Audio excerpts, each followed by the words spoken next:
Anda melihat itu Rudiana cuci tangan? Nah, dengan narasi semacam ini, siapa tahu pahlawan kesiangan, yaitu para penyidik tahun 2016, siapa tahu mereka mau muncul dan bicara. Ada survei ke hakim, apa yang paling menakutkan selama memimpin persidangan? Jawaban terbanyak adalah sorotan media. Posisi Mabes Polri hari ini di mana? Tidak terbaca oleh saya. Yang saya tahu mereka bikin tim sus, oke, lalu apa?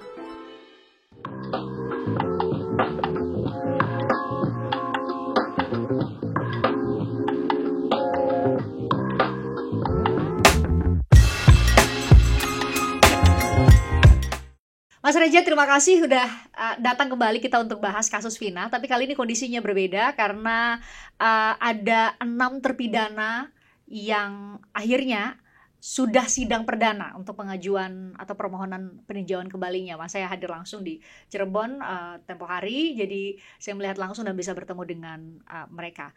Tapi pada saat terakhir sebelum sidang, setelah sidang ditutup, mereka dibawa kembali ke ruang tahanan. Saya melihat ada LPSK sebenarnya yang meminta kami untuk mematikan kamera, tapi saya ambil gambarnya tidak dengan audionya, dan mereka menandatangani berkas dari LPSK. Mas Reza sudah mengirim rilis ke saya sebenarnya, dan saya coba mengkonfirmasi ke pihak LPSK apakah rilis itu benar atau tidak, tapi belum. Kita asumsikan itu benar karena saya melihat langsung ada proses penandatanganan berkas dari LPSK. Apa maknanya, Mas? Ini kan mereka posisinya masih 6 terpidana. Kenapa LPSK hadir dan memberikan perlindungan? Kan itu judulnya adalah Lembaga Perlindungan Saksi dan Korban. Mereka ini terpidana. Nah, barangkali ada kasus lain, barangkali ada laporan lain, barangkali kok dalam waktu dekat juga kan ada perkara lain yang memposisikan para terpidana itu pindah kursinya, tidak lagi berada pada posisi sebagai pesakitan. Karena kalau mereka sebagai pesakitan itu pada kasus meninggalnya Vina dan Eki ya. Tapi pada kasus yang lain, pada perkara yang lain, pada laporan yang lain, perkiraan saya mereka akan terposisikan entah itu sebagai saksi atau juga bahkan sebagai korban. Nah, pada aspek itu maka kehadiran LPSK relevan. Lebih-lebih kenapa? Kalau konstruksi kasusnya entah mereka sebagai saksi atau sebagai korban ya. Kalau konstruksi kasusnya adalah menghadap-hadapkan mereka dengan alat negara, bahkan dengan otoritas penegakan hukum, itu kan situasi yang berat.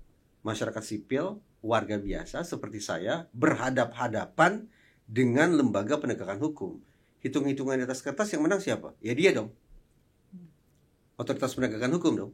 Dia yang punya sumber daya manusianya, dia yang punya undang-undangnya, dia yang punya sarana dan prasarana dan segala macamnya. Sementara saya, al-fakir, kaum jelata yang hanya bermodal perasaan bahwa saya adalah korban dalam situasi pidana tertentu. Nah, dengan situasi penegakan hukum yang sejak 0 km timpang sedemikian ekstrim, maka memang diharapkan kehadiran LPSK, tidak hanya LPSK sesungguhnya, Komnas HAM juga bisa berkontribusi di situ. Mudah-mudahan sedikit akan bisa mengungkit posisi mereka-mereka yang lemah ini ketika berhadapan dengan representasi negara, berhadapan dengan otoritas penegakan hukum. Pada aspek itu, terus terang saya memberikan penghormatan luar biasa kepada LPSK. Kendati tafsiran negatif ya, kesannya LPSK pasang badan, siap untuk juga berhadap-hadapan dengan sesama alat negara. Itu tafsiran formilnya. Sekali lagi, tampaknya akan ada kasus, ada perkara, ada laporan yang memposisikan 6 orang terpidana itu pindah ke posisi sebagai saksi atau sebagai korban pada perkara yang lain. Tapi saat ini kan ya ada pelaporan ya, ada laporan keterangan palsu terhadap waktu itu ada keterangan lain kan, ada dari Dede gitu ya, ada dari Saka Tatal yang mungkin punya versi yang berbeda. Tapi Mas Reza melihat apakah sikap LPSK memberikan perlindungan dalam konteks apapun itu ya, mungkin tidak berlainan soal dengan status mereka sebagai terpidana kasus Vina, seberapa berpengaruh atau seberapa akan berpengaruh terhadap peninjauan kembali yang jadi upaya hukum yang masih atau sangat-sangat mereka harapkan bisa mengubah status mereka dan mengembalikan kemerdekaan mereka hingga saat ini. Terus terang saya tidak melihat ada implikasi secara langsung. Iya, secara langsung dari kehadiran LPSK tersebut terhadap proses PK saya tidak melihat ada implikasi langsung. Tetapi paling tidak secara psikologis masyarakat akan melihat tampaknya sekarang sudah ada satu alat negara, satu representasi negara yang berada pada posisi 6 orang tersebut. Selama ini tidak ada kan. Bahkan dengan segala hormat, kendati Kapolri sudah mengatakan bahwa pengungkapan peristiwa Cirebon harus tuntas dan transparan, bahkan sampai membentuk tim sus ya, untuk melakukan katakanlah semacam eksaminasi atau investigasi ulang atas peristiwa Cirebon tersebut. Tapi praktis sampai hari ini kita belum melihat di mana gerangan Mabes Polri ingin memposisikan dirinya. Firasat saya mengatakan Mabes Polri sudah mencapai sebuah simpulan bahwa tentang satu, sesungguhnya ada atau tidak peristiwa pidana di balik meninggalnya Eki dan Vina. Kedua, sesungguhnya ada atau tidak pelanggaran etik yang sudah dilakukan entah itu oleh Rudiana selaku personil polisi yang sekaligus merupakan orang tua korban, dan juga pelanggaran etik yang dilakukan oleh para penyidik pada tahun 2016 dan mungkin juga tahun 2024. Perkiraan saya sekali lagi, tim sus bentukan Mabes Polri sudah sampai pada simpulan tentang dua hal tersebut. Tetapi sepanjang itu tidak diumumkan ke publik dan saya tidak menyimak apapun suara yang datang dari Mabes Polri, maka sekali lagi izinkan saya untuk mengatakan saya tetap tidak tahu di mana gerangan posisi Mabes Polri dalam sengkarut ini. Kalau saya mundur ke belakang, situasinya malah lebih buruk. Mabes Polri loh yang sudah sejak sekian bulan silam menyimpulkan bahwa Ibtu Rudiana tidak melakukan pelanggaran etik apapun. Mabes Polri loh lewat divisi Kadifumasnya yang menyimpulkan bahwa sudah terjadi pembunuhan terhadap Eki dan terhadap Vina. Apakah tim sus menghasilkan temuan-temuan yang berbeda dengan itu? Firasat saya mengatakan ya. 180 derajat temuan tim sus berbeda dengan simpulan sebelumnya terkait dengan Ibtu Rudiana tidak melanggar etik dan terkait dengan pernyataan Kadifumas Mabes Polri bahwa sudah terjadi pembunuhan. Simpulan saya, temuan mereka berbeda. Tapi kenapa tidak kunjung diumumkan? Itu yang saya pertanyakan, Mbak Fristian. Pertengahan Agustus tahun 2024, saya melakukan komunikasi secara tertulis dengan dua pihak. Satu, saya menghubungi hotline number Polda Jabar yang mereka adakan khusus untuk pengungkapan kasus Cirebon. Mungkin masih ingat Mbak Fristian, Dirhumas Polda Jabar waktu itu dengan besar hati mengumumkan kepada publik sebagai bentuk keseriusan kami dalam mengungkap kasus Cirebon, maka Polda Jabar mengadakan satu nomor khusus. Silakan masyarakat berkomunikasi dengan kami melalui nomor itu. Mas Reza direspon nggak? Tidak direspon. 3 pertanyaan sekaligus 3 pandangan saya tidak direspon. Isi pertanyaan dan perspektif yang kurang lebih sama juga saya sampaikan lewat email ke Divisi Humas Mabes Polri. Direspon nggak? Tidak direspon juga. Jadi apa yang saya katakan? Kalau kita pakai kata insubordinasi barangkali terlalu ekstrim ya. Tetapi yang ingin saya katakan, tampaknya ini baik itu Polda Jabar ataupun Divisi Humas Mabes Polri sepertinya lupa dengan perkataan Kapolri Jenderal Listio Sigit bahwa peristiwa Cirebon harus diungkap secara tuntas dan transparan. Tuntasnya kapan saya tidak tahu. Tapi jangankan bicara tentang ketuntasan, transparansinya pun saya punya alasan untuk saya pertanyakan. Karena itu tadi, pertanyaan-pertanyaan yang saya ajukan pada pertengahan Agustus 2024 sampai hari ini tidak direspon walau hanya dengan satu huruf pun. Kalau ditanya ke Mas Reza, menurut Mas Reza kapan waktu yang tepat buat Mabes Polri untuk mengumumkan hasil asesmen mereka oleh tim khusus? Kapan? Apakah harus menunggu? Ya sudah, kita lempar ke pengadilan, kita tunggu peninjauan kembali putusan dari Hakim Agung memutuskan bagaimana status hukum para terpidana, atau seharusnya saat ini? Saya mundur ya, saya mundur dulu sebelum sampai ke sana. Kenapa saya akhirnya memutuskan untuk berkomunikasi secara tertulis ke dua pihak itu tadi? Karena ketika saya buka website Humas Mabes Polri, pemberitaan yang memuat tentang sikap Polri terkait peristiwa Cirebon, itu yang terakhir adalah kalau saya tidak salah pada tanggal 26 Juni atau semacam itulah. Beberapa bulan lalu dong? Betul. Setelah itu tidak ada lagi pemberitaan berikutnya. Jadi kita tidak punya gambaran tentang sikap Polri seperti apa. Maju kah, mundur kah, jalan di tempat kah, atau lupa kah? Tidak, kita tidak punya gambaran untuk itu. Sehingga sekali lagi saya punya alasan untuk kemudian khawatir bahwa peristiwa Cirebon tidak lagi menempati prioritas tinggi di mata Polri. Kenapa tidak menjadi prioritas tinggi? Apa Tadi saya karena katakan, karena pemberitaan tentang itu ternyata sudah ketinggalan zaman, sudah basi sekian bulan silam. Sejak itu tidak ada pemutahiran berita dari Polri tentang peristiwa Cirebon. Jadi betapapun netizen dan citizen berbusa-busa bicara tentang peristiwa Cirebon, tapi praktis omon-omon belaka. Hanya berisik, tapi seolah tidak direspon secara sungguh-sungguh dengan tolok ukur yang pasti kapan ini harus selesai oleh otoritas penegakan hukum itu sendiri. Karena itu makanya saya kirim WhatsApp dan kirim email. Nah, terkait dengan semestinya kapan nih tim sus atau Mabes Polri sebaiknya mengumumkan hasil temuan tim sus mereka? Menurut saya lebih cepat, lebih baik. Kenapa? Semakin lama dan semakin tidak jelas respon dari terutama Polri, maka tadi saya katakan yang muncul adalah anggapan-anggapan negatif. Silakan deh Mbak Fristian buka. Setiap kali kita tonton siniar atau podcast yang mengangkat tentang peristiwa Cirebon, termasuk obrolan kita ini, berapa banyak komen yang positif ke otoritas Polri? Nyaris tidak ada. Nyaris tidak ada. Kan kita prihatin kan? Tapi sebaliknya, berapa banyak respon netizen tentang sisi gelapnya Polri? Banyak. Bahkan dilebarkan kemana-mana. Bahkan dibenturkan kemana-mana ke sesama alat negara. Bubarkanlah segala macam. Kan ini membuat kita prihatin. Kenapa? Karena itu tadi. Karena tidak ada respon yang bisa diukur oleh publik, yang bisa dicermati oleh seorang Reza Indragiri paling tidak, untuk kemudian teryakinkan bahwa Polri sungguh-sungguh hadir dengan langkah maju menuju tuntas dan transparan. Sekarang sidang PK masih atau tengah bergulir. Tadi pertanyaan saya Mas Reza, iya. apakah sebaiknya memang menunggu, ya sudah, bolanya ada di Mahkamah Agung, Hakim Agung yang akan menentukan status para terpidana seperti apa. Kalau memang mengubah status hukum mereka, maka Mabes Polri baru akan kemudian mengambil sikap.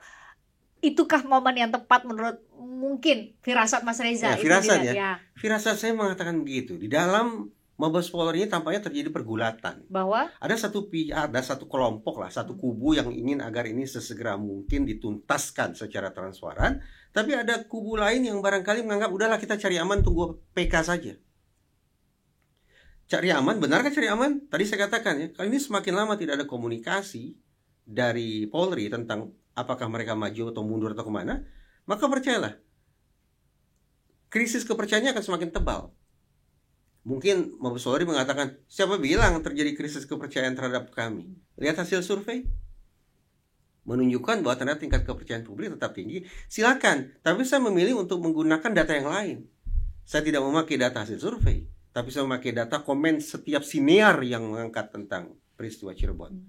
Yang tadi betul yang Mbak Fristian katakan, nyaris tidak ada komentar yang positif tentang Polri. Tumpah ruah komentarnya negatif. Itu satu hal. Yang kedua, mari kita bandingkan dengan pengungkapan kasus meninggalnya Brigadir Yosua. Sejak awal sampai kemudian Polri banting setir membentuk tim investigasi khusus, kemudian berlangsung mekanisme etik profesi yang berujung pada pemberhentian Verdi Sambo, kemudian bergerak proses pidananya, disertai pula dengan rapat dengar pendapat dengan Komisi 3 DPR RI, lengkap sudah ya, pidananya jalan, etiknya jalan, politiknya jalan. Berapa lama dibutuhkan? Hanya kurang lebih 1,5 bulan saja. Dalam waktu 1,5 bulan, Polri raup 3 dimensi itu, sehingga kita teryakinkan, oke, kasus Sambo akan terungkap secara tuntas. Peristiwa Cirebon sejak kapan? Rilis film Vina kapan? Awal tahun 2024 kita, bulan Mei ya. Nah, film itu memantik kesadaran hukum publik kan. Publik tidak lagi terlalu tertarik dengan masalah kesurupannya segala macam, tapi betul-betul memberikan perhatian tentang seberapa serius, seberapa lempeng proses penegakan hukum atas kematian Vina dan Eki. Sudah berapa bulan sampai hari ini? Berbulan-bulan. Silakan kita cek. Pidananya bagaimana? Tidak ada tuh upaya untuk katakanlah koreksi atau eksaminasi yang kemudian menggerakkan proses persidangan. PK sepenuhnya inisiatif siapa? terpidana beserta orang-orang baik seperti Otto Hasibuan, Muchtar Effendi dan segala macam gitu ya. Itu terkait pidananya. Terkait etik, justru tadi saya katakan, Mabes Polri sudah simpulkan tidak terjadi pelanggaran etik terhadap Dr. Rudiana. Politik, dulu ada 1-2 anggota DPR yang mengatakan kami akan pertanyakan hal ini ke Kapolri. Setelah itu tidak ada follow up-nya ya. Bayangkan coba, dalam kasus Verdi Sambo 1,5 bulan sisi pidana, etik, dan politik berjalan. Sementara peristiwa Cirebon, pidana, etik, politik sudah berbulan-bulan tidak ada kejelasannya. Mas, apakah mungkin kalau kita bandingkan antara kasus Sambo dengan kasus para terpidana di Cirebon ini, apakah ada anasir lain Mas yang mempengaruhi? Kita ingat waktu itu Verdi Sambo, balik lagi ya, no viral no justice. Verdi Sambo itu kan keluarga Brigadir Yosua punya ikatan kekerabatan yang luar biasa, teman-teman dari Sumatera, sehingga kemudian gaungnya di media mainstream maupun media sosial itu luar biasa, sehingga kemudian kalau sekarang kan kasus Vina itu, kalau dari kacamata saya sebagai pekerja media ya Mas, saya mengerti bahwa kasus Vina ini sering banget ketutup sama atensinya sama isu pilkada, ada Jessica Wongso kemarin bebas dan lain-lain, sehingga kemudian mungkin terbaca oleh media monitoring siapapun itu, sehingga kemudian lihat ini udah turun kok atensi publik ke kasus Vina, jadi mungkin tidak perlu harus direspon secepat kasus Verdi Sambo yang waktu itu terus-menerus setiap hari mewarnai pemberitaan nasional gitu Mas. Anggaplah bahwa benar ungkapan no viral no justice gitu ya. Di satu sisi kita pantas berharap bahwa desakan netizen setelah viralnya sebuah berita itu akan menyemangati otoritas penegakan hukum khususnya Polri untuk kemudian melakukan kerja-kerja secara lebih intensif gitu ya. Tapi sisi negatifnya apa? Kalau kemudian tekanan netizen itu dirasakan sangat hebat, dikhawatirkan itu akan sedikit banyak membuat bias kerja mereka. Bias dalam arti? Apakah sanggup otoritas penegakan hukum menghasilkan produk kerja yang bertolak belakang dengan arah tiupan angin? Angin dalam arti opini publik? Dalam psikologi forensik, saya tidak tahu ya, ini pernah kita diskusikan atau belum. Orang psikologi forensik tidak serta-merta teryakinkan bahwa hakim membuat putusan semata-mata berdasarkan apa yang dia simak dalam berkas dan apa yang terungkap di ruang sidang. Tidak. Hakim itu ternyata mengecek medsos. Hakim itu ternyata baca online. Hakim itu ternyata nonton sinernya Christian Grey. Nah, kalau ternyata semua arah tiupan angin itu ke kanan, pertanyaan nakalnya, seberapa jauh hakim sanggup membuat putusan yang ke kiri? Karena ada resikonya. Ketika dia membuat putusan yang ke kiri, betapapun mereka yakin tentang hal itu, tapi resikonya satu, mereka akan jadi sasaran caci maki. Bukan hanya si hakim, keluarganya pun mungkin akan dikuliti. Tambah lagi, itu akan berpengaruh terhadap prospek karir mereka ke depan. Karena itu, muncul model lain. Tadi saya bicara public opinion model. Muncul model lain, yaitu strategic model. Apa itu? Strategic model adalah sebuah penjelasan dari sudut pandang psikologi forensik bahwa ternyata hakim itu bikin putusan dengan mempertimbangkan apa? Karirnya ke depan. Jadi egosentris dong. Itu realistis loh. Kalau saya bikin putusan ke kiri, ini resikonya terhadap karir saya seperti apa ya? Oh, saya harus bikin putusan yang mendukung karir saya. Berarti ke kanan. Itu bisa dibenarkan tidak bikin putusan seperti itu? Semestinya tidak kan? Semestinya tidak boleh seperti itu kan? Tapi riset psikologi forensik akhirnya menghasilkan salah satu model sedemikian rupa. Kembali ke pokok persoalan, yang ingin saya katakan adalah kalau ternyata ungkapan no viral no justice itu manifestasinya adalah desakan publik yang sedemikian hebat, penghakiman yang sedemikian dahsyat bahwa ini harus ke kanan, seberapa jauh lantas otoritas penegakan hukum termasuk Polri sanggup untuk bekerja secara lurus dan memperoleh temuan ke kiri yang bertolak belakang dengan arus opini publik, seberapa jauh? Dengan kata lain, ungkapan no viral no justice bisa menjadi pedang bermata ganda.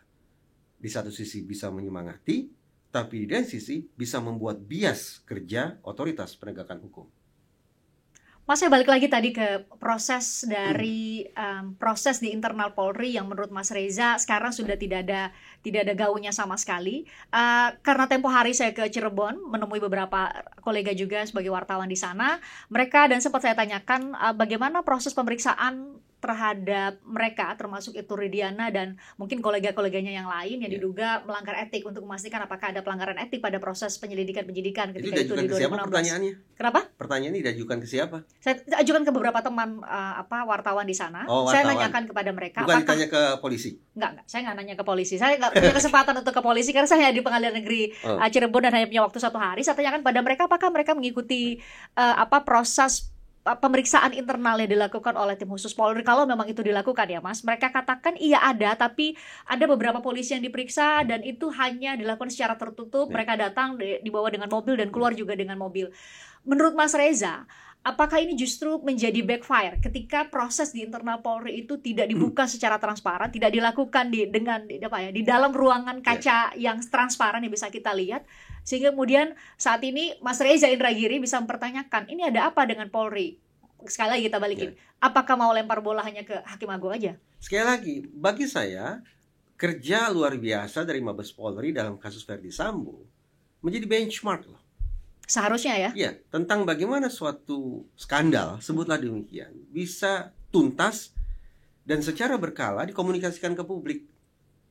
Sehingga berbagai macam spekulasi, buruk sangka, busuk hatinya masyarakat atau busuk hatinya saya ini tidak terlanjur berseliweran dan beranak pinak kemana-mana. Karena buru-buru dicegat dengan adanya informasi berkala. Itu satu. Yang kedua, kan situasinya bertolak belakang sekali ya.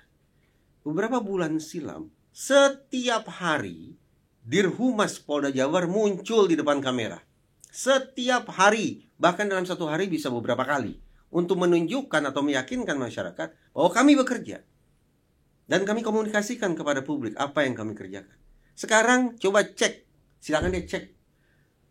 Kapan terakhir kali Polda Jabar melakukan preskon tentang peristiwa Cirebon?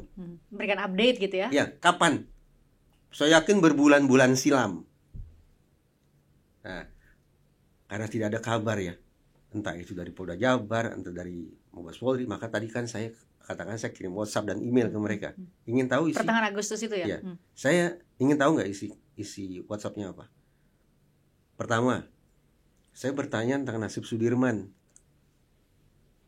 Saya tidak tahu nih. Sekarang kan Sudirman katanya sudah dikembalikan ya. Saya tidak tahu apakah itu merupakan tanggapan atas WhatsApp saya tidak tahu. Tapi yang jelas Agustus saya pertanyakan, bagaimana ini kabar Sudirman? Kenapa saya tanya, saya tulis sedikit ya. Yang saya ketahui, konon Sudirman ini punya kondisi mental atau intelektual yang berbeda. Saya khawatir dia termasuk dalam kategori penyandang disabilitas. Disabilitas intelektual atau disabilitas mental. Jangan sampai penyikapan hukum, penyikapan Polri terhadap orang yang diduga menyandang disabilitas ini justru melanggar hak-hak disabilitasnya. Pertanyaan biasa kan? Yang kedua, saya bertanya nih, itu Edwin Partogi itu sudah bilang kemana-mana dia menemukan bukti komunikasi elektronik yang pernah kita diskusikan sebelumnya. Pertanyaan saya, itu pernyataan Edwin Partogi terukur atau tidak? Apa yang dia klaim sebagai bukti komunikasi itu valid atau abal-abal? Kalau itu palsu, perkara kan Edwin Partogi. Itu nomor 2. Yang ketiga, di putusan PN tahun 2017 ada putusan yang menyebut 3 orang DPO. Ada yang menyebut 4 orang DPO. Pertanyaan saya, para DPO itu masih diuber nggak? Ini DPO apa ini? Disebut-sebutlah DPO penganiayaan, pemerkosaan massal, dan pembunuhan. Bayangkan ada 3-4 orang yang disebut-sebut melakukan penganiayaan, pemerkosaan, dan pembunuhan, lalu berkeliaran tidak pernah dicari. Nah, itu kan berbahaya. Termasuk berbahaya kalau mereka memang ada ya. Kalau memang ada. Nah sekarang saya tanya, mereka masih dicari tidak? Itu kan semua menurut saya pertanyaan yang kalau terjawab akan bisa sekali lagi meyakinkan publik tentang seberapa jauh sesungguhnya penyikapan Polda Jabar dan Polri, Mabes Polri terhadap peristiwa Cirebon gitu. Tapi tidak direspon. Bahkan alih-alih ini direspon, ada satu mantan petinggi Mabes Polri yang marah. Karena saya berkirim komunikasi itu. Saya dipertanyakan, dalam kapasitas apa saudara bertanya ke Polda Jabar dan Mabes Polri. Sebagai warga negara berdasar atas imbauan itu ya. Sebagai ketua masyarakat saya bilang. Anda mungkin lupa. Dirhumas yang mengumumkan ini nomor yang bisa dihubungi oleh masyarakat. Ya saya sebagai anggota masyarakat menghubungi itu. Saya paham. Tidak setiap titik komanya proses investigasi bisa dibuka ke publik. Betul, itu kontraproduktif juga. Saya paham. Jadi saya tidak minta sebuah transparansi yang telanjang bulat gitu, tidak seperti itu. Pun 3 pertanyaan sekaligus 3 perspektif yang saya sampaikan tadi tidak ada kaitannya dengan masalah investigasi. Jadi bukan sesuatu yang semestinya membuat mereka alergi atau anti. Jangan dijawab nih, bahaya nih, sensitif, tidak. Ini materi penyelidikan atau penyidikan misalnya begitu ya. narasinya ya. Tapi sayang tidak dijawab. Auto reply pun tidak ada. Bicara soal transparansi Mas, di sidang perdana peninjauan kembali 6 terpidana itu sempat diwarnai dengan perdebatan antara tim pengacara 6 terpidana dengan majelis hakim yang memutuskan dari awal sejak sidang dibuka, sidangnya dilakukan tertutup karena ada pasal atau dakwaan mengenai asusila ketika itu. Berada terjadi perdebatan dan akhirnya majelis hakim menganulir sendiri putusannya yang sebelumnya yang sudah diketok palu itu, akhirnya kemudian diputuskan terbuka. Saya tanyakan kepada Otto Hasibuan, ketua tim pengacara, kenapa sih harus terbuka? Kenapa memang harus transparan? Menurut Mas Reza sendiri, melihat dari sisi psikologi forensik, kita memang harus tadi belajar dari di Mabes Polri sudah kedap sekali nih, sunyi sekali update mengenai kasus ini. Salah satunya adalah informasinya adalah dari Pengadilan Negeri Cirebon yang memang harus dibuka dan terbuka untuk umum agar kemudian kita bisa memantau proses peninjauan kembali yang dilakukan di sana. Atau ada perspektif lain dari Mas Reza? Lagi-lagi, kasus Verdi Sambo itu jadi benchmark yang bagus tentang bagaimana penegakan hukum itu berlangsung. Ketika persidangan menghadirkan Putri Chandrawati, saya lupa dalam kapasitas dia sebagai saksi atau sebagai terdakwa pada saat itu, persidangan terbuka. Ketua majelis Pak Imam Santoso menyatakan sidang terbuka. Tapi khusus ketika pemeriksaan atau tanya jawab tentang aspek kesusilaan, konon sudah terjadi kekerasan seksual terhadap Putri Chandrawati, hanya sebatas pada tanya jawab tentang itu, persidangan ditutup. Berarti hadirin harus keluar. Namun setelah pemeriksaan tentang topik tersebut dianggap cukup, maka ketua majelis segera menyatakan sidang kembali dibuka. Jadi semua orang langsung lagi masuk ke dalam. Peristiwa Cirebon pun persidangan PK-nya ini menurut saya harus menggunakan mekanisme yang sama. Bikin terbuka. Tapi sekiranya ada sesi atau episode pemeriksaan tentang kesusilaan, tentang ruda paksa, maka khusus pada aspek itu ditutup. Selebihnya dibuka. Itu yang terbaik menurut saya. Dalam sidang PK Sakatatal pun terbuka kan? Ya memang kebetulan pada saat itu juga tidak mengangkat hal ihwal terkait ruda paksa, tapi kan sama, ternyata sidang dibuka. Bahkan majelis hakimnya perempuan loh. Ini kan pantas berasumsi mereka punya sensitivitas lebih nih kalau terkait dengan masalah ruda paksa. Sekarang menjadi hakim anggota senior di sidang 6 terpidana. Iya. Nah, jadi menurut saya kalau di sidang langsung sejak awal dikatakan secara keseluruhan tertutup, dari menit awal sampai menit akhir harus tertutup, menurut saya justru malah tidak tepat. Syukurlah diputuskan terbuka akhirnya. Jadi tim pengacara dari para 6 terpidana ketika membahas atau harus membacakan mengenai. Mungkin begini. Kenapa?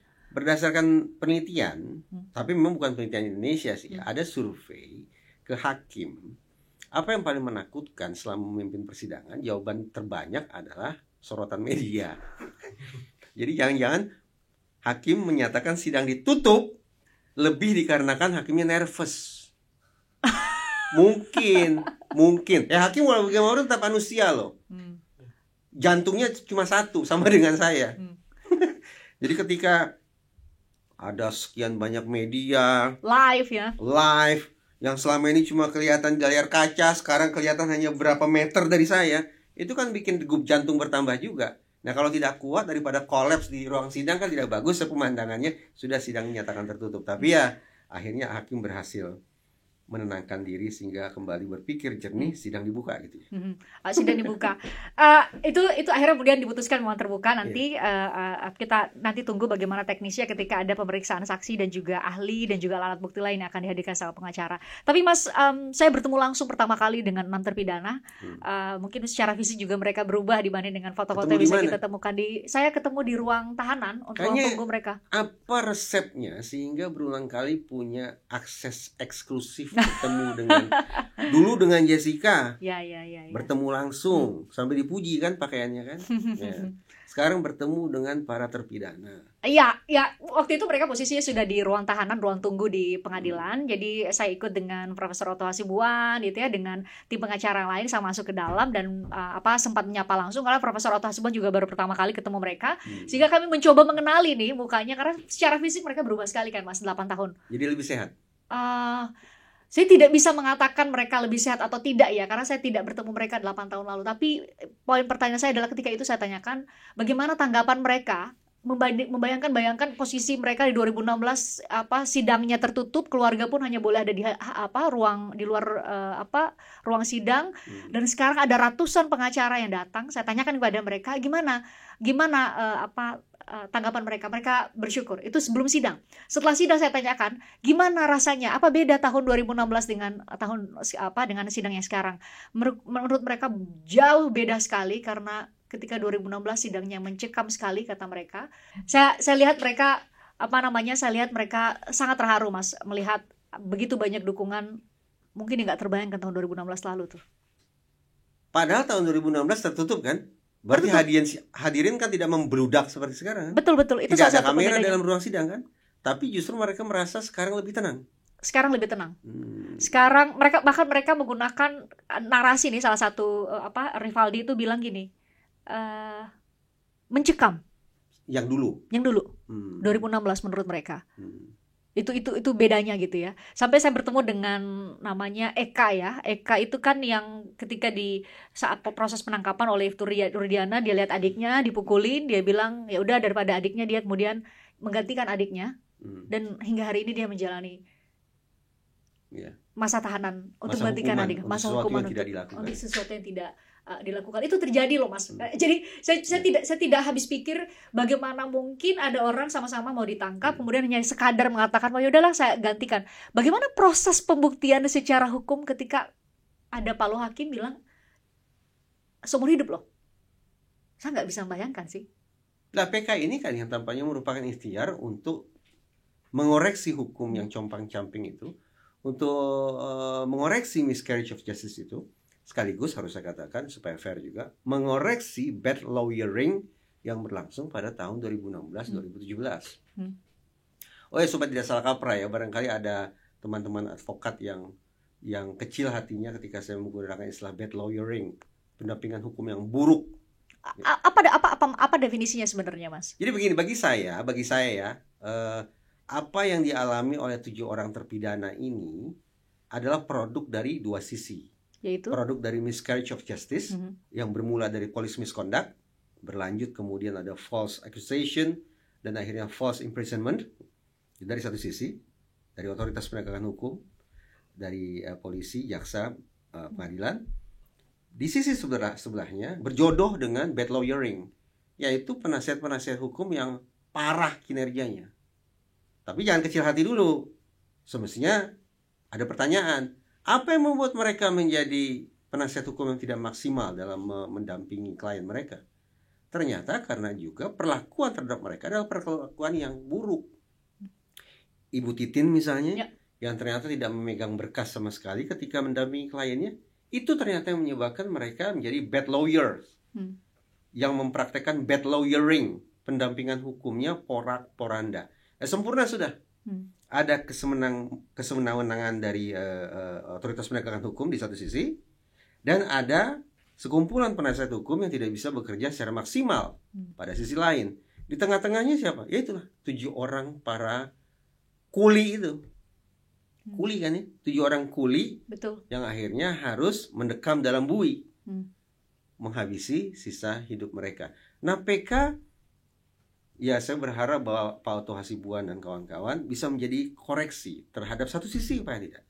bad lawyeringnya tergantikan dengan good lawyering. Dan harapan bahwa pada aspek yang tadi saya sebut miscarriage of justice juga akan bisa terbenahi. Namun izinkan saya sekali lagi, saya yang justru kecil hati sekarang. Kenapa?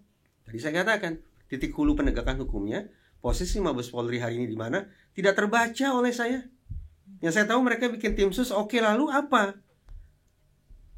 Betapapun tadi perkiraan saya sudah ada simpulan tentang ada atau tidaknya pidana, ada tidaknya pelanggaran etik, mereka sudah sampai simpulan itu, tapi mana? Umumkan ke publik.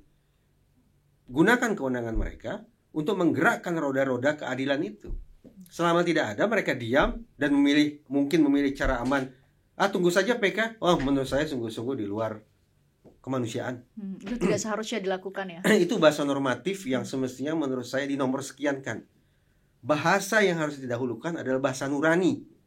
Karena kita bicara apa? 8 atau 7 orang? 7 orang yang sampai hari ini bersikukuh mereka tidak pernah melakukan perbuatan pidana apapun, tapi kadung mendapatkan hukuman seumur hidup.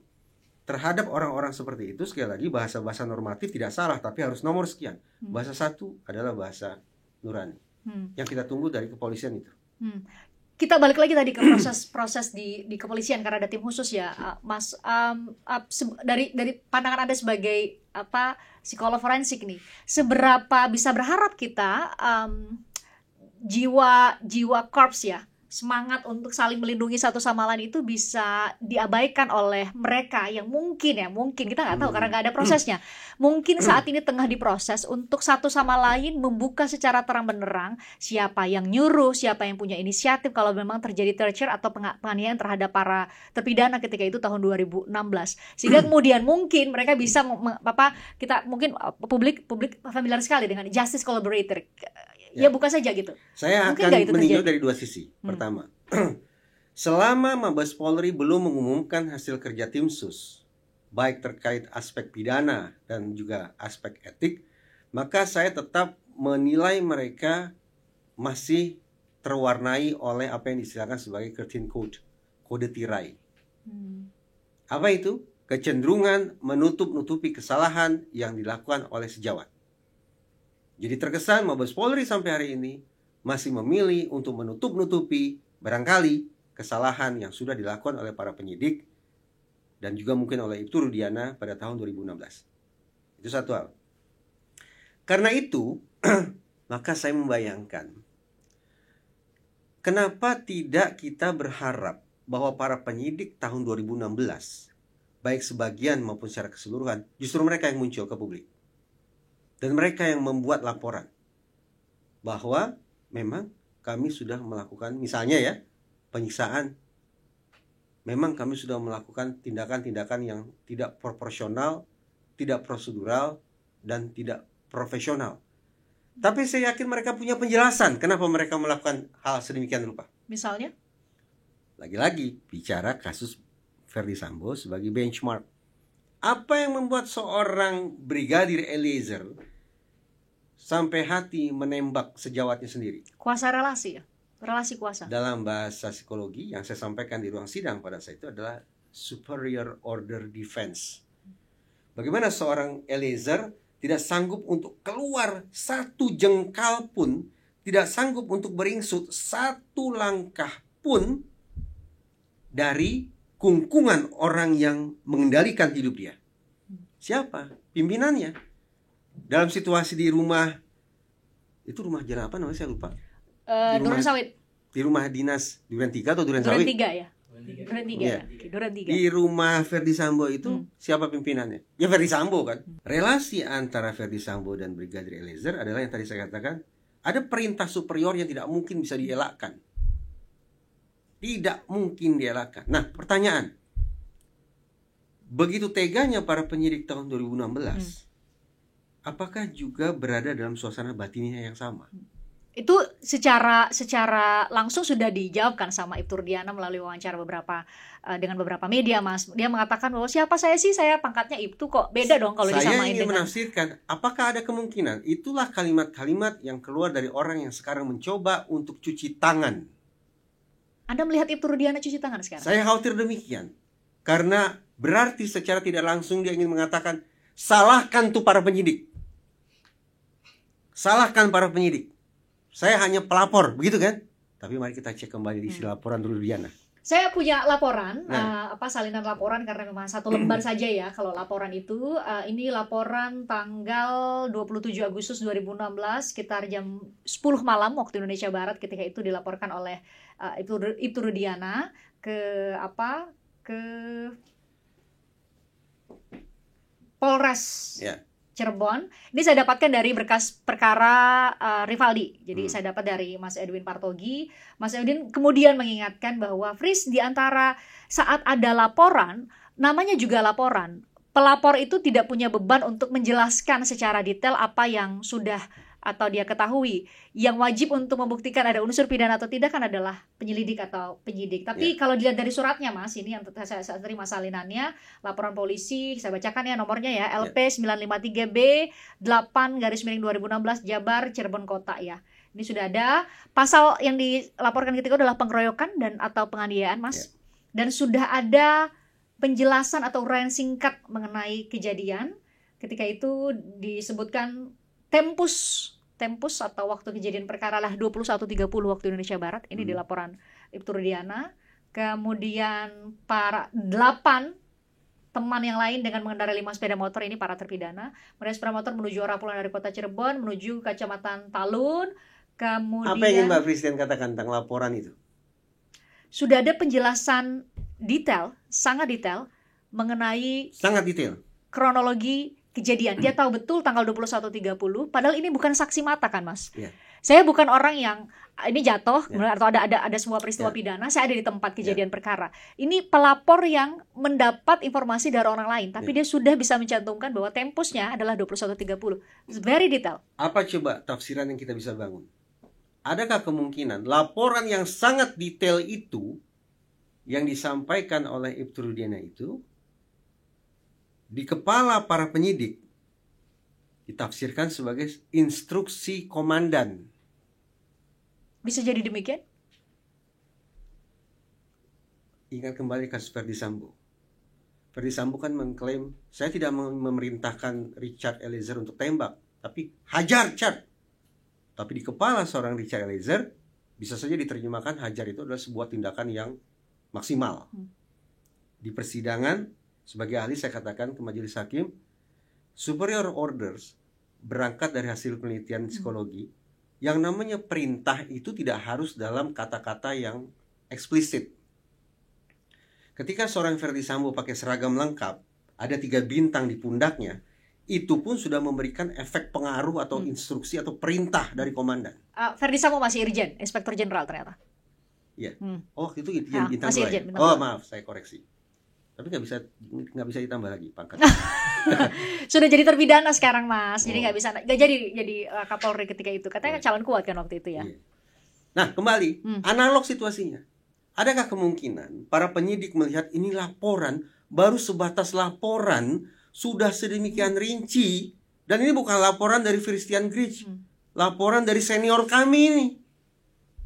Itu memberikan efek luar biasa, memunculkan mindset tentang saya subordinat, itu komandan.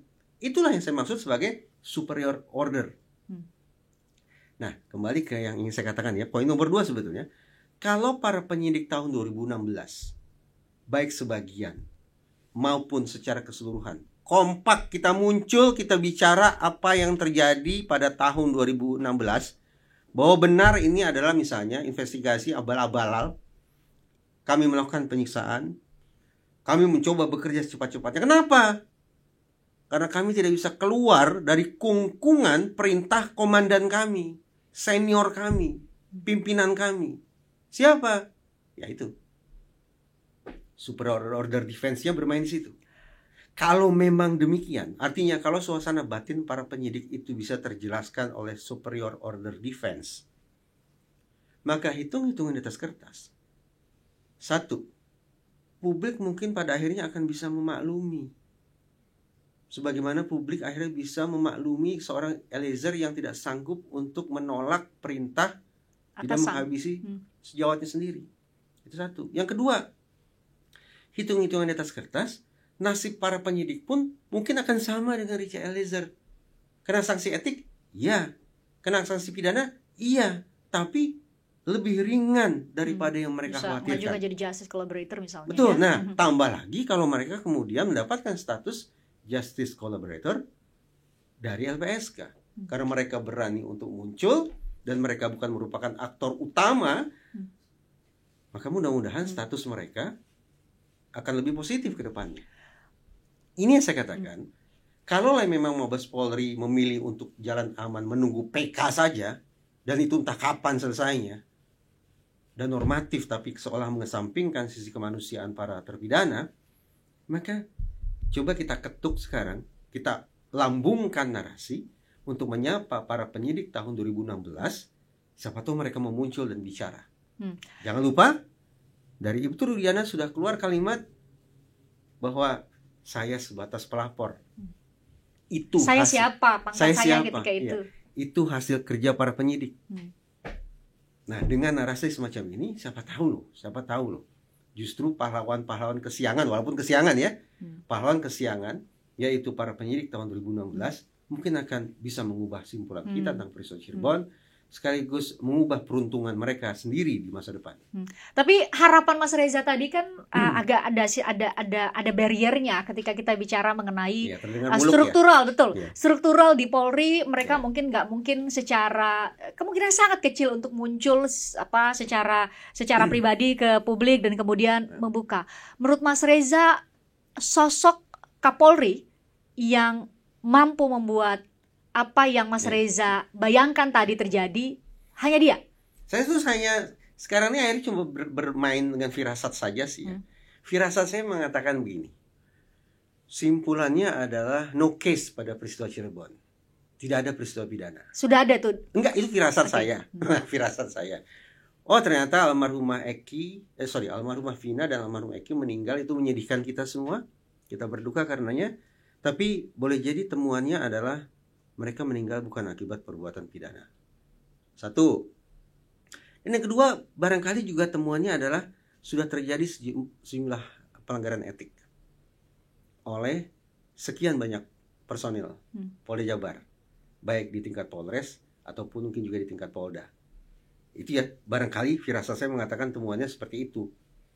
Nah, kalau memang temuannya seperti itu, lalu para penyidik 2016 muncul, memberikan testimoni, menyerahkan diri, maka kita bisa bayangkan apa yang membuat mereka ragu. Karena sesungguhnya temuannya sudah sama dengan di Mabes Polri. Itu sekali lagi saya hanya berandai-andai.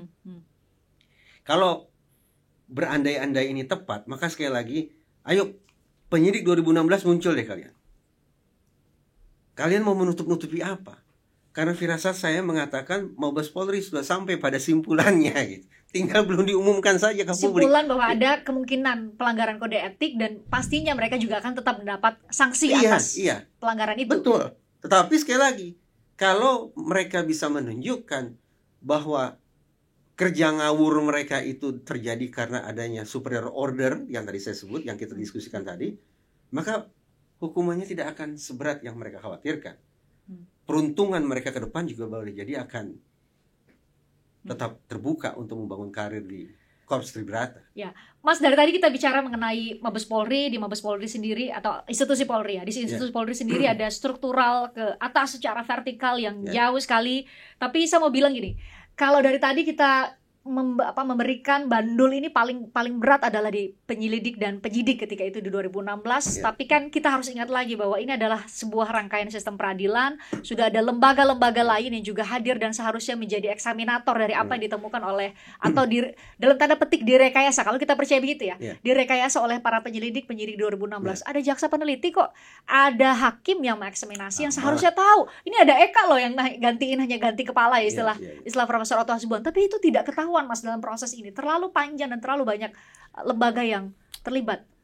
Sama lah situasi dengan Sengkonkarta kan juga begitu. Dalam situasi Sengkonkarta kita juga bisa tanda petik berlindung, tutup mata, tak peduli, lalu berdalih dengan mengatakan sudah inkrah kok, mau diapakan. Tapi itu kan tahun 70-an. Sekarang 2024 loh Mas. Tahun 2024 berarti kita harus berani berasumsi bahwa teknologi investigasi, kemampuan para penyidik jauh lebih hebat daripada tahun 70-an. Seharusnya. Oh, saya yakin pasti sudah lebih canggih. Tinggal lagi bagaimana kemudian kesediaan untuk mengoreksi. Itu saja. Nah, Kenapa kemudian perubahan nasib Sengkon Karta berubah menjadi sedemikian cepat? Karena PK digerakkan oleh siapa? Oleh otoritas penegakan hukum. PK tidak digerakkan oleh Sengkon dan Karta selaku terpidana, tapi diinisiasi oleh otoritas penegakan hukum. Itu artinya otoritas Mahkamah Agung tampaknya akan Ketua Mahkamah Agung ketika itu ya. Apa? Ketua Mahkamah Agung ketika itu ya. Lebih mudah teryakinkan ketika upaya koreksi itu datang dari otoritas penegakan hukum sendiri, dari lembaga penegakan hukum sendiri. Kalau simpulan saya itu tepat, maka kita bawa ke dalam peristiwa Cirebon bahwa betapapun 7 orang terpidana sedang berjuang untuk mengubah nasib mereka, tapi yang terbayang di kepala saya adalah betapa beratnya perjuangan itu. Beda kisah kalau PK digerakkan oleh otoritas penegakan hukum sendiri. Spesifik digerakkan oleh simpulan tim sus Mabes Polri, bahwa hasil kerja tim sus itulah yang dibawa ke otoritas Mahkamah Agung mengoreksi proses di 2016 ya. Jadi kita punya penilaian baru. Polri itu tidak hanya menginisiasi proses hukum terhadap orang yang bersalah, tapi Polri juga bisa menginisiasi proses hukum untuk mengoreksi nasib orang yang tidak bersalah. Saya nggak bisa membayangkan apresiasi publik kalau itu benar dilakukan, Mas. Bertepuk tangan, dan saya akan penuhi janji saya sejak awal. Saya akan memberikan apresiasi luar biasa kepada Jenderal Listio Sigit. Saya mungkin agak kesannya terlalu berlebihan ya. Nanti Hugeng Award periode berikutnya kasih tuh ke Jenderal Listio Sigit. Kalau beliau dengan segala kerendahan hatinya, keluhuran budinya melakukan apa yang kita obrolkan ini. Mana hasil temuan tim sus? Kita gerakkan mekanisme PK. Berubah nasib para terpidana Cirebon. Berubah isi komen para viewers Christian Bridge. Dari yang tadi nyaris tidak ada positifnya kepada institusi Polri, saya yakin akan berubah 180 derajat. Banjir bandang apresiasi terhadap institusi Polri. Perkiraan. Narasi itu Mas Reza sudah sampaikan di banyak media, nggak hanya di sini. Harapannya sih institusi Polri mendengar itu ya, Mas. Tapi baik sekali atau bagus sekali tadi poin dari Mas Reza adalah kebayang ya apresiasi publik ketika proses PK saat ini yang masih berjalan, kemudian tiba-tiba dari Mabes Polri datang hasil asesmen dari tim khusus, hasil pencarian fakta dari tim khusus, dan itu diserahkan kepada tim pengacara ya, dan itu untuk menguatkan atau untuk mengoreksi hasil proses lidik dan sidik yang mereka lakukan di tahun 2016 lalu gitu. Nggak terbayang ya apresiasi publik yang mereka lakukan. Mas, terima kasih ya sudah hadir untuk bicara lagi mengenai sidang mengenai nasib para terpidana. Semoga obrolan kita ini disimak oleh para penyidik 2016 ya. Iya sih, tadi pesannya ya. Iya. Coba muncul aja dulu ke publik. Ya kita selama ini kan bicara, ini perubahan simpulan kita tentang peristiwa Cirebon kan tergantung hanya pada dua pihak. Tergantung pada perjuangannya para terpidana, tergantung pada kebesaran jiwa Mabes Polri. Ternyata boleh jadi ada satu pahlawan yang terlupakan. Ya walaupun agak kesiangan, tapi tidak apa-apa. Datangnya terlambat, tapi sebuah keputusan yang tepat. Bahwa jangan-jangan perubahan situasi ini justru bisa dihadirkan oleh para penyidik tahun 2016. Yakinkan kepada dunia bahwa yang kekeliruan yang mereka lakukan pada tahun itu tak lebih tak kurang adalah mirip dengan bagaimana kekhilafan seorang Brigadir Eliezer ketika menembak Brigadir Yosua. Kesiangan tapi mampu mengubah nasib para terpidana yang sudah menjalani masa hukuman selama 8 tahun, Mas. Mas Reza, terima kasih sudah hadir dan kita berbincang lagi. Nanti kita update terus bagaimana kasus perkembangan upaya hukum yang mungkin jadi satu-satunya harapan dari para terpidana dan juga keluarganya untuk bisa mengubah status hukum mereka, Mas. Karena sebagian kemerdekaan mereka saat ini sudah direbut, mereka ada di lembaga pemasyarakatan. Terima kasih sekali lagi, thank you ya Mas Reza ya. Thank you.